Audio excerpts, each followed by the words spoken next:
अमोघ शक्ति देखने वाले सभी दर्शकों को पंडित अखिलेश शुद्ध जी का प्रणाम। नमन मित्रों, पिछले वीडियो में हमने मंत्र सिद्धि के बारे में बात की थी। मंत्र सिद्धि क्या है, क्या ये आवश्यक है, या फिर मंत्र सिद्धि के लक्षण क्या क्या हैं, क्या क्या होता है अगर मंत्र सिद्ध हो जाए। तो वीडियो ज़रूर देखिएगा, बहुत काम का वीडियो है। अब इसमें मुझे कई साधकों के मेरे पास मैसेजेस आए कि साधना करते समय क्या क्या सावधानियां रखनी चाहिए, क्या क्या आवश्यक ऐसी बातें हैं जो अगर हम कोई जप करते हैं, कोई पूजा पाठ करते हैं, कोई काम्य कर्म करते हैं, उस समय आवश्यक है।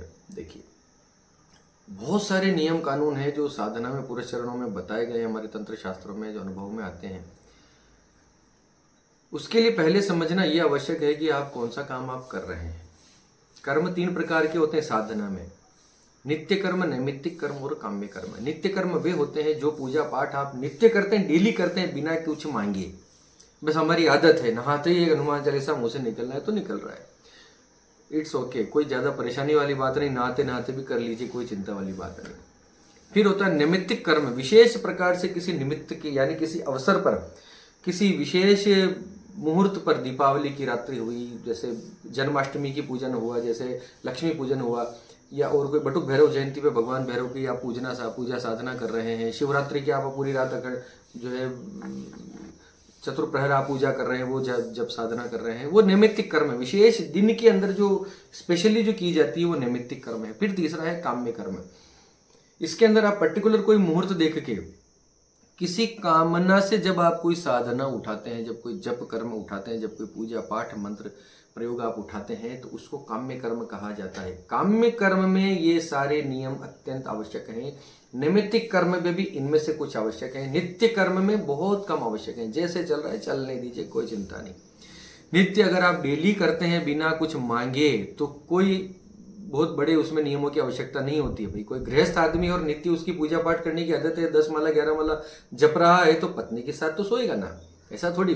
काम्य कर्म जब हो जाता है, जब आप किसी संकल्प के साथ जुड़ जाते हैं और विशेष दिनों का आप अनुष्ठान करते हैं, मंत्र को सिद्ध करने के लिए कोई प्रयोग कर रहे हैं, मंत्र पुरस्चरण कर रहे हैं, तो उसके लिए ये नियम कानून आवश्यक होते हैं। जब आप किसी विशेष कामना से कोई प्रयोग कर रहे हैं, विशेष दिन के लिए कर रहे हैं, तो सुनिए। सबसे पहला, मैं बहुत हल्की फुल्की लैंग्वेज में समझाने की कोशिश करूंगा, जल्दी जल्दी समझाने की कोशिश करूंगा, वीडियो बहुत लंबे होते हैं। ब्रह्म मुहूर्त में जागरण। सबसे पहले तो ऐसे व्यक्ति को ब्रह्म मुहूर्त में जाग जाना चाहिए, बिस्तर छोड़ देना चाहिए। दूसरा, जल्दी उठ के नहा धो के भगवान सूर्य की आराधना किसी भी रूप में करें। ब्राह्मण है तो संध्या करे, संध्या वंदन करे।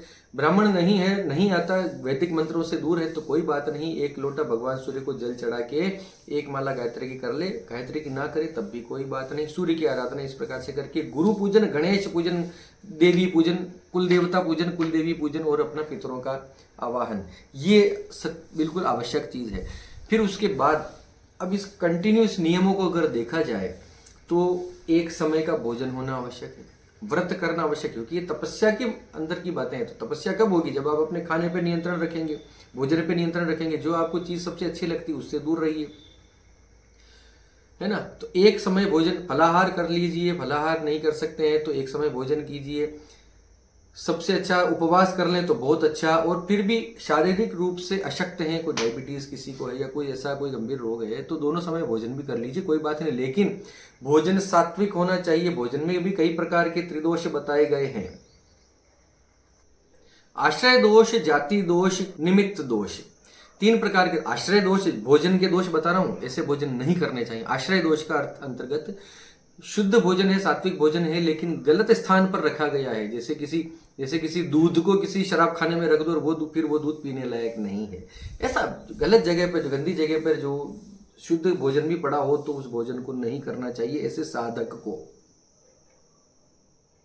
साधना नहीं कर रहे हैं और कहीं मरने का ही समय आ गया है तो फिर ठीक है, फिर तो हमारे शास्त्रों में बहुत सारी गलियां निकाल रखी हैं, तो ठीक है, वो ठीक है। लेकिन साधना करते समय आश्रय दोष युक्त तो भोजन नहीं करना चाहिए। दूसरा होता है जाति दोष। जाति दोष का मतलब जो भोजन है ही खराब, जिसकी जाति खराब है, मांस, मदिरा, प्याज लहसुन को तामसिक पदार्थ में गिना जाता है। प्याज लहसुन का वर्जना है, मैं बता रहा हूँ। प्याज लहसुन खाना साधना के समय सर्वथा वर्जित है। आप कहेंगे कि लहसुन में तो ऐसा कुछ केमिकल होता है जो कोलेस्ट्रॉल हटाता है, अरे वो सब ठीक है, मानता हूँ भैया, वो औषधि के रूप में ठीक है, साधना जब कर रहे हैं तो इनका त्याग कर दीजिए, सिंपल सी बात। क्योंकि तामसिक पदार्थ है, इनकी तेज गंध होती है तो अंदर से जो है तामस प्रकृति इनसे प्रवृत्त होती, थोड़ा क्रोध आता है, पित्त प्रकृति बढ़ती है, सिंपल सी बात है। उससे मनोविकार बढ़ते हैं तो साधना में उतना शांत चित्ता, उतना मनन नहीं हो पाता, सिंपल बात है। फिर यह निमित्त दोष जी, किसी भोजन को कोई अस्पृश्य टच करके चला गया हो, कोई कुत्ता टच कर गया, कुत्ता सूंघ के चला गया, बिल्ली टच कर गई किसी को, है ना, झाड़ू लग गया हो जिसके ऊपर, जिसके अंदर बाल गिर गया हो, कोई रजस वाला स्त्री हो और उसकी छाया उसके ऊपर पड़ गई हो, ये दोष बताए गए हैं। देखिए ये तो जो शास्त्र में लिखे वो बता रहा हूं। ऐसा भोजन को साधक को नहीं करना चाहिए। ये भोजन की बातें हो गई। फिर अब जप की बातें करें तो जब व्यक्ति जप करता है तो उसको कोई रजस वाला स्त्री न देखे, ये बिल्कुल सटीक बात है, तंत्र शास्त्रों के अनुसार बता रहा हूं मैं। कोई मानवाधिकार वाले और फेमिनिज्म वाले यहाँ पे झंडा उठा के मत आना, ये शास्त्रों की बातें हैं और मैंने होते हुए देखी भी हैं, मानो चाहे ना मानो। कोई मैं रजस वाला स्त्री को बुरा नहीं बोल रहा हूँ, वो तो ठीक है, जीवन में वो तो माँ कामाख्या स्वरूप ठीक है। लेकिन जब कोई ऐसी स्त्री किसी जपकर्ता के ऊपर दृष्टि प्राप्त करती है तो वो जप भंग माना जाता है, वो उसको सिद्धि प्राप्त नहीं होती। तो दूर रहिए थोड़ा सा, क्या दिक्कत है कि दरवाजा बंद कर लीजिए ना, इतनी सी बात है। अधिक खाना, अधिक सोना, झूठ, कपट, निंदा, अधिक भाषण करना, अधिक बोलना सर्वथा वर्जित है। किसी भी साधना काल में शांत रहिए, मौन रहिए, शांतचित्त रहिए, प्रसन्न रहने का प्रयास कीजिए। जिस मंत्र का, जिस देवता का आप अनुकरण कर रहे हैं, जिस देवता, जिस मंत्र का आपने आलम्बन लिया, निरंतर उसका चिंतन आपके मन में होना चाहिए। जिस कामना को आपने लिया, जिस संकल्प में आपने उठाया, उस कामना का चिंतन आपके मन में होना चाहिए लगातार। सबसे महत्वपूर्ण ब्रह्मचर्यम, ब्रह्मचर्य सबसे पहली और सबसे बड़ी शर्त होती है किसी भी साधना, किसी भी साधक के लिए जप करते समय, अनुष्ठान पुरस्चरण करते समय। मन, वचन, कर्म से किसी भी प्रकार से विपरीत लिंगी के प्रति अपने मन में आसक्ति का निषेध होना ब्रह्मचर्य है। मन से, वचन से, कर्म से, कर्म तो छोड़ दो, बहुत दूर की बात है, बहुत बड़ी बात हो जाएगी। मन से और वचन से भी ऐसा व्यक्ति को आंतरिक रूप से शुद्ध रहे। शादीशुदा कोई व्यक्ति है तो ऐसा व्यक्ति भी अपनी पत्नी से दूर रहे, स्पर्श रहना है स्त्री संग से। ये ब्रह्मचर्य का पालन, अपने मन में शुद्ध विचार, कपट विचार न आने पाए। जब हम जप कर रहे हों तब माला को, जब आप माला जपते हैं तो उस माला के अंदर ये और ये दोनों अंगुलियां, ऐसा समझो, ये दोनों अंगुलियां, इनका आपको प्रयोग नहीं करना है जप करते समय। ये सर्वथा वर्जित अंगुलियां हैं, इनको नहीं करना किसी भी सात्विक मंत्र आराधना में। इनका भी प्रयोग है, इनका प्रयोग है मारण, मोहन, उच्चाटन, वशीकरण, स्तंभन, विद्वेषण में, अलग अलग कर्म में इनका प्रयोग होता है, लेकिन सामान्य व्यक्ति के लिए नहीं। ये 3 अंगुलियां, मृगी मुद्रा वाली जो 3 अंगुलियां हैं, इन 3 अंगुलियों अंगूठे का आपको इस पर जप करना होता है। जप हमेशा ढक कर करें, माला को हमेशा ढक कर करें, कोई उसे देखे ना उस माला को, और बार बार स्वयं भी उसको खोल खोल के नहीं देखें कि मेरी माला कितनी हुई, कितने और मंत्र रह गए, नहीं, बार बार उसका दर्शन करना निषेध है। माला स्वयं मंत्रमयी मात्र स्वरूप होती है, भगवती का स्वरूप माला को माना जाता है। माला को भगवती स्वरूप बोलते हैं कि मुझे सिद्धि प्रदान करना है, माँ भगवती। माला बहुत आवश्यक है। जप करते समय सिर ढका हुआ नहीं होना चाहिए, सिर खुला होना चाहिए, पांव गीले नहीं होने चाहिए, मुख अशुद्ध नहीं होना चाहिए, हाथ अशुद्ध नहीं होने चाहिए। नग्न होकर जप कभी भी नहीं करना चाहिए, बिना वस्त्रों के, बिना एक वस्त्र में भी जप नहीं करना चाहिए। कम से कम 2 वस्त्र अपने शरीर पर होने चाहिए, 2 वस्त्रों के साथ जप करने का विधान है। गीले सिर नहीं होना चाहिए, गीले पांव नहीं होना चाहिए। मंत्र के, अब देखिए इसके पीछे वैज्ञानिक कारण है कई सारे। गीले का तो मैं बता ही देता हूँ, गीला पांव और गीला सिर जो है, ये जब आप मंत्र का जाप करते हैं ना तो अंदर एक करंट पैदा होता है, ऊर्जा पैदा होती है जो आपकी धरती से जुड़े, आप जब जुड़े हुए होते हैं तो गीले पांव गीले सर से वो सीधे जो है अर्थ मिल जाता है, अर्थिंग मिल जाती है आपकी जमीन से। उस वक्त कोई आपको करंट नहीं लगेगा, लेकिन ऐसे नेगेटिव ऊर्जा आपके अंदर प्रवेश करेगी जो आपको आगे जाके बीमार कर सकती है या आपको मानसिक रूप से कहीं ना कहीं परेशान कर सकती है। तो गीला सिर नहीं, गीले पांव नहीं। शुद्धता तो मैंने बता दिया, जितना शुचिता रखेंगे, जितना शुद्धता रखेंगे उतना अच्छा। नहा धोकर स्नान करके अच्छे मन से, माथे पर तिलक होना चाहिए, पीछे चोटी होनी, शिखा, ब्राह्मण की शिखा बंधी हुई होनी, शिखा होनी चाहिए। ब्राह्मण तो शिखा रखने में यकीन नहीं है। अभी एक कभी ब्राह्मणों पर वीडियो बनाऊंगा, मैं स्वयं ब्राह्मण हूं, लेकिन पथभ्रष्ट ब्राह्मणों पर एक वीडियो जरूर बनाऊंगा, देखते रहिए। चलिए, तो स्नान करना, शुचिता रखना बहुत आवश्यक है।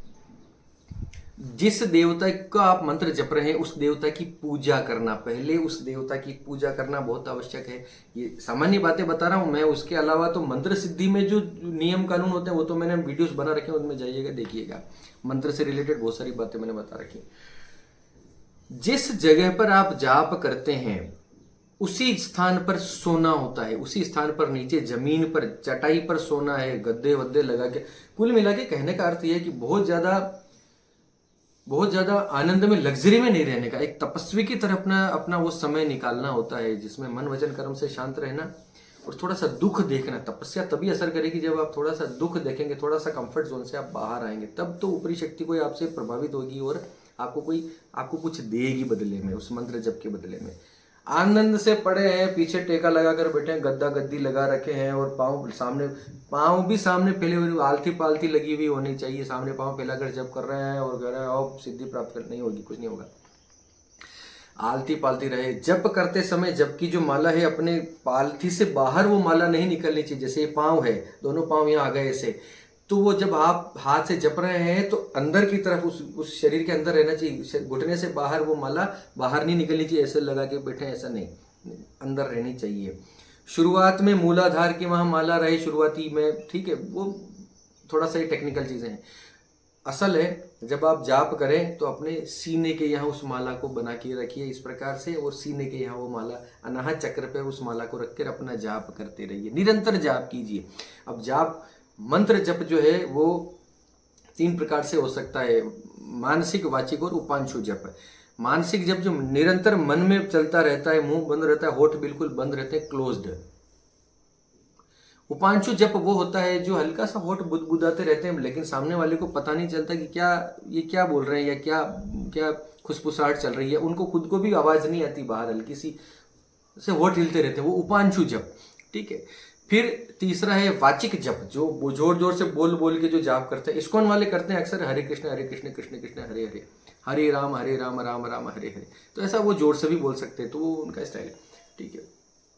बहुत अद्भुत है, बहुत अद्भुत, कभी बात करेंगे इस पे। वो वाचिक जप है, लेकिन साधना का फल अगर आपको पूरा लेना है तो मानसिक जप आप जितना करेंगे उतना आपको फायदा होगा। फिर अगला, जो मंत्र आप जप रहे हैं, जिस देवता का आप जप रहे हैं, उसका अर्थ आपको पता होना चाहिए कि मैं क्या जप रहा हूं, इसका मतलब क्या है। नहीं तो किसी से पूछ लीजिए इस मंत्र का अर्थ क्या है या इस मंत्र के पीछे भेद क्या है, क्योंकि मंत्रों के पर्टिकुलर कोई क्लियर अर्थ, कोई कई तरह ऐसे मंत्र होते हैं जिनका अर्थ पता नहीं होता है ना। लेकिन हालांकि अर्थ सब चीज का होता है, किसी को पता हो ना हो, मुझे तो बहुत सारों का पता है कभी, ठीक है। तो मंत्रों का अर्थ पता होना चाहिए, इसके पीछे का गुप्त रहस्य क्या, इसका भेद क्या है, मैं क्या जप रहा हूं आखिर, है ना। तो वो आपको ज्यादा असर करेगा। अपने गुरु में, अपने देवता में, अपने कामना में अखंड श्रद्धा ऐसे व्यक्ति की होनी चाहिए, अखंड श्रद्धा। जो माता पिता का सम्मान नहीं करता, गुरु का सम्मान नहीं करता, उसको इस जीवन में, इस कल्प में, इस सृष्टि में, इस ब्रह्मांड में कहीं भी सिद्धि नहीं मिल सकती। हो सकता है उसका अनिष्ट हो जाए, सिद्धि तो भूल जाओ, उस मंत्र से वो एक पत्ता भी इधर से उधर नहीं कर सकता, कुछ किसी काम का नहीं है। माता पिता गुरु में, अपने इष्ट में जिसका विश्वास नहीं है उसको सिद्धि प्राप्त नहीं हो सकती। उसको, यानी कहने का मतलब है कि माता पिता इष्ट और गुरुदेव में अखंड श्रद्धा होनी ही चाहिए। करने वाली बातों में कहा जाए तो प्राणायाम ऐसे साधना में बहुत एक मुख्य अंग है। प्राणायाम ऐसे व्यक्ति को अवश्य करना चाहिए। प्राणायाम का मतलब जो बाबा रामदेव जो बताते हैं ना, एक सिंपल अनुलोम विलोम, वो पूर्ण प्राणायाम नहीं है। प्राणायाम पे एक पर्टिकुलर पूरा वीडियो बनूंगा जो राजयोग के अंतर्गत आता है, हमारे भगवान पतंजलि ने बताया। इधर से श्वास को खींचना, उसको रोकना, इधर से छोड़ना, फिर इधर से खींचना, फिर उसको रोकना और इधर से छोड़ना। पूरक, कुंभक, रेचक। फिर पूरक यानी लेना, कुंभक यानी रोकना और रेचक यानी उसको इधर से छोड़ना। ये पूरा एक चक्र है, पूरा कुंभक रेचक प्राणायाम का। इस तो एक 3 प्राणायाम कम से कम साधना में पहले होना ही चाहिए। भगवान गणेश का पूजन स्टार्टिंग में होना ही चाहिए। सामान्य बता रहा हूँ, बहुत सारे नियम पालन नहीं कर सकते तो ये करके अपनी साधना को आगे बढ़ाइए। उसके न्यास तो करना ही है, न्यास करना तो वो साधना के अंदर बहुत आवश्यक है, वो तो करने ही पड़ेंगे। इसके न्यास का होता है ये नहीं समझ में आता तो पीछे मैंने वीडियो बना रखे हैं, मैं डिस्क्रिप्शन में मैं दे दूंगा, यहाँ भी लिंक डाल दूंगा, डिस्क्रिप्शन में दे दूंगा, कहीं ना कहीं मिल जाएगा। अमोघ शक्ति चैनल पे मिल जाएगा, मंत्र साधना रहस्य में प्लेलिस्ट में मिल जाएंगे, बहुत सारे अच्छे अच्छे वीडियोज हैं, देखिएगा। स्थान ऐसा हो जिस पर आप आराम से बैठकर जप कर सकें, जहां पर किसी प्रकार का खतरा न हो, भय न हो। वैसे तो कठिन साधनाओं में खतरे और भय वाले स्थान पर ही की जाती हैं, लेकिन एक सामान्य मनुष्य की बात ही मैं बता रहा हूं। भगवान शिव के मंदिर में जप करने से अनंत गुना फल मिलता है। शिव के समीप जप करने से, शिव के समीप यानी भगवान महादेव के मंदिर के गर्भगृह में अगर आप जो भी कोई जाप करते हैं उसका अनंत गुना फल मिलता है, जिसका आप अनुमान भी नहीं लगा सकते। बिल्व वृक्ष के नीचे अनंत गुना फल का फल मिलता है। शिव भगवान के मंदिर में, शिवालय के अंदर कोई बिल्व वृक्ष हो और उसके अंदर बैठ के आप जप कर रहे हैं तो अनंत गुना फल की प्राप्ति होगी। बहुत स्पीड से आपको फल मिलना स्टार्ट होंगे। ये फिर अलग अलग स्थान होते हैं, गौशाला होती है, गौशाला का अलग असर है, आपके घर के मंदिर का अलग असर होता है, किसी निर्जन स्थान का, खंडहर का अलग। ये इसके ऊपर एक पर्टिकुलर मैं वीडियो बना दूंगा, मुझे लग गया है, बहुत लंबी चौड़ी बात हो जाएगी वरना। तो ये सारी चीजें ध्यान रखने की। हाँ, जप करते समय छींक आना, अपान मुद्रा का, अपान वायु का निकलना, खांसी चलना, या ये सब चीजें जो है, ये सब जब हो जाता है तो पुनः आचमन आपको कर लेना चाहिए, पानी का घूंट आपको पी लेना चाहिए। जप करते समय आपको लघु शंका, दीर्घ शंका जब जाना होता है तो लघु शंका में आप वही प्राणायाम और आचमन जो है वो शुद्धि आपको कर लेनी चाहिए। दीर्घ शंका जब जाते हैं, 2 नंबर आप जाते हैं तो उसके बाद स्नान करना आवश्यक है। स्नान किए बिना वापस जप में नहीं बैठना चाहिए। माला पूरी होने से पहले बातचीत करना निषेध है। वैसे तो जब तक जप करे तब तक शांत रहे, अपना आसन पर जब तक बैठे तब तक मौन रहे। आसन से उठने के बाद आप किसी से ब्रेक लेते हैं 2-5 मिनट का तो फिर आप बात कर सकते हैं, लेकिन आसन पर जब तक है तब तक किसी से भाषण नहीं करना, बोलना नहीं। उबासियां आती है किसी किसी को, बहुत सारी उबासियां, जप करने बैठेंगे और उबासियां जमाइयां ज्यादा आएंगी। उबासी आती है तो आचमन कर लीजिए, आचमन करके फिर से स्टार्ट कीजिए, वो 0 से स्टार्ट हो जाता है वापस। जैसे ही उबासी आई, वो अब तक की जो किया वो वेस्ट है, वो वाली माला, उससे पहले का नहीं, वो वाली माला पर्टिकुलर, तो उस माला को वापस 0 से स्टार्ट करना पड़ता है, ऐसा है। अब हालांकि ऐसे लोग उसको जो है इस नियम को नहीं मानते इसको, लेकिन हकीकत तो ये सच्चाई, मैं तो सच्चाई बता रहा हूँ। 0 से स्टार्ट कीजिए वापस आचमन करके। आचमन यानी जल लेना भगवान के मंत्र के साथ। पांव फैलाकर जप नहीं करना कभी भी, आलती पालती मार कर ही भगवान की तरफ कभी भी पांव करके, पांव फैलाकर बैठे और जप कर रहे हैं, नहीं, सर्वथा गलत है। जब तक अनुष्ठान चलता है तब तक स्त्री संग, स्त्री की चर्चाएं, स्त्री का भाषण, ऐसे वीडियोस देखना सर्वथा मना है। ऐसे कर्म या ऐसा दृश्य या ऐसा श्रवण जो आपको अधोगति की तरफ ले जाए, जो आपकी कामनाओं को बढ़ावा दे, ऐसा कुछ भी आपको काम नहीं करना है। सर्वथा ब्रह्मचर्यम। नाखून नहीं कटवा सकते, बाल नहीं कटवा सकते, नहाते समय साबुन का प्रयोग नहीं कर सकते, माथे में और शरीर पे तेल का प्रयोग नहीं कर सकते, पान नहीं खा सकते। पान खाना भी जो है उसमें लग्जरी में आता है, तो वो पान खाना भी निषेध। पान से व्रत भी खराब होता है और आपकी साधना भी खराब होती है, मैं बता देता हूँ। पान नहीं खाना साधना करते समय। जब करते समय शरीर को ज्यादा हिलाना, कोई यूं करते जा रहे हैं, हिल रहे हैं, इधर से उधर पांव फैला लिया, फिर वापस समेट लिया, सिर में खुजा दिया, बिना वजह शरीर हिलाना डुलाना का भी निषेध है, नहीं करना चाहिए सब। जप करते समय एक मुद्रा में बैठना चाहिए और उसी में अपना जप कंप्लीट करना चाहिए। अरे भैया, तकलीफ देखोगे तभी तो सिद्धि मिलेगी। पर्टिकुलर किसी कामना से कोई संकल्प लिया है, कोई अनुष्ठान पुरस्चरण लिया है, तो निश्चित दिन में, निश्चित समय पे, निश्चित संख्या में जप होना चाहिए। पहले दिन से आप अपना सेट कर लीजिए कि 3000 मंत्र मुझे रोज करने हैं, तो 3000 मंत्र ही रोज होने चाहिए। उनकी संख्या घटनी या बढ़नी नहीं चाहिए। अगर सिद्धि प्राप्त करनी है तो मंत्रों की संख्या को घटाएंगे बढ़ाएंगे, सिद्धि प्राप्त नहीं होगी। एक संख्या चलनी चाहिए हमेशा, एक स्थान चलना चाहिए, एक समय चलना चाहिए। बिना आसन के जप नहीं करना चाहिए। कोई ना कोई जमीन के नीचे आसन के साथ ही जप करना चाहिए। आसन भी कई प्रकार के होते हैं, इस पर भी एक वीडियो बनाया जाएगा। कपड़े का हो सकता है, किसी बहुत सारी चीज़ों का होता है। तो आसन के ऊपर बैठकर ही जाप करना चाहिए। नीचे ऐसे फर्श पर जमीन पर बैठकर कभी जाप नहीं करना चाहिए, वो निष्फल हो जाता है। लेटे लेटे जाप नहीं करना चाहिए, तो सिंपल बात है, कोई भी समझता हुआ वो समझता होगा इस बात को। लेट कर सोकर जाप नहीं करना चाहिए माला के साथ। हाँ, आप लेट कर, माला नहीं है, अनुष्ठान से नहीं चल रहा है, तो लेटे लेटे भगवान का स्मरण कीजिए, उसमें कोई दिक्कत नहीं। अनुष्ठान काल की बातें कर रहा हूँ, साधना समय की बातें कर रहा हूँ। अत्यधिक क्रोध की स्थिति में, भूख लगी हो, बहुत अत्यधिक भूख लगी हो, विभ्रमता की स्थिति हो, मानसिक क्लेश हो अत्यंत, तो ऐसी स्थिति में भी जाप नहीं करना चाहिए। अब इसका मतलब ये नहीं कि साहब ऐसा है तो फिर तो जाप कैसे करेंगे। अपने आप को शांत रखिए, थोड़ा सा मेडिटेशन कर लीजिए, गुस्से को बाहर निकालिए, शांत चित्त होना चाहिए जाप करते समय, तब वो आपको परिणाम प्रदान करेगा।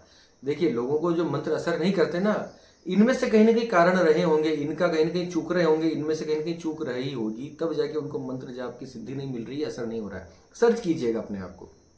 एक बहुत इंपॉर्टेंट प्रश्न का उत्तर देता हूँ। कई लोग मुझसे पूछते हैं कि अनुष्ठान के समय यदि सूतक लग जाए, जनन शौच या मरण शौच हो जाए, यानी आपके घर में किसी की मृत्यु हो जाए और या फिर किसी का जन्म हो जाए, तो अमूमन हिंदू परिवारों के अंदर जो है भगवान को टच नहीं किया जाता, स्पर्श नहीं किया जाता, वो सूतक लग जाता है ना, भगवान से दूर रहते, मंदिर नहीं जाते। लेकिन लेकिन लेकिन यदि संकल्प ले लिया है अनुष्ठान का, आप अनुष्ठान शुरू कर चुके हैं, 3 दिन हो चुके हैं अनुष्ठान को शुरू हुए, और आज अगर कोई ऐसी घटना घट गई, तब भी बीच में अनुष्ठान को नहीं छोड़ा जाता। संकल्पित अनुष्ठान कभी भी अधूरे नहीं छोड़े जाते। वो कोई भी जनन शौच हो, मरण शौच हो, सूतक की स्थिति में भी वो अनुष्ठान, वो क्रियाकल्प निर्विघ्न आगे बढ़ते रहेंगे। उसमें ये हो सकता है कि आप मूर्ति को स्पर्श न करें, भगवान की मूर्ति को स्पर्श ना करें, लेकिन जप करने का जो सारा नियम कानून है वो आपको करते रहना है, वो नहीं छोड़ना बीच में। जैसे विवाह के भी संकल्प इसी प्रकार से गिने जाते हैं। विवाह के अंदर कई शादियों में ऐसा होता है कि घर में किसी बुजुर्ग व्यक्ति की मृत्यु हो जाती है, लेकिन विवाह रुकता है क्या? कोई विवाह छोड़ता है क्या बीच में? नहीं छोड़ता विवाह, क्योंकि वो विवाह का संकल्पित लग्न बिठा दिए गए, गणपति की स्थापना हो चुकी है, तो वो अब नहीं छोड़ा जा सकता, वो होकर रहेगा। अनुष्ठान की पूर्णता उसी में है। गुरु आपके पास में है तो गुरु की सेवा सर्वश्रेष्ठ है। अनुष्ठान काल में यदि गुरुजी आपके पास में स्वयं है, तो उनकी अपने अनुष्ठान समय के, साधना समय के बाद जितनी सेवा उनकी हो सकती उतनी सेवा करें। उनके चरणों का पानी पिएंगे तो उद्धार हो जाएगा। गुरु भी वैसा होना चाहिए, उस लेवल का गुरु भी होना चाहिए। गुरु अगर प्रसन्न है तो आपका अनुष्ठान, आपका साधना, आपका मंत्र सिद्ध होने से कोई रोक नहीं सकता। गुरु की प्रसन्नता में ही आपके अनुष्ठान की सिद्धि निहित है। तो गुरु की खूब सेवा कीजिए। गुरु नहीं है तो माता पिता की सेवा सबसे श्रेष्ठतम। तो ये सब बातें थी मंत्रों के बारे में। जप करते समय क्या क्या सावधानियां और क्या क्या आवश्यक बातें होनी चाहिए, वो मैंने आपको एक सामान्य भाषा में बताने का प्रयास किया। फिर भी वीडियो इतना लंबा हो गया है, 20-25 मिनट का। अभी तक जो टिके हुए हैं उन सभी साधकों को मेरा प्रणाम है, मैं नमन करता हूँ ऐसे साधक मित्रों को। और अच्छा लगा हो तो आगे बढ़ाइए। चलिए, इसी के साथ आप सबके मंगल की कामना करता हुआ मैं पंडित अखिलेश उदीची आपसे विदा लेता हूँ। धन्यवाद। सर्वभौम सुखी।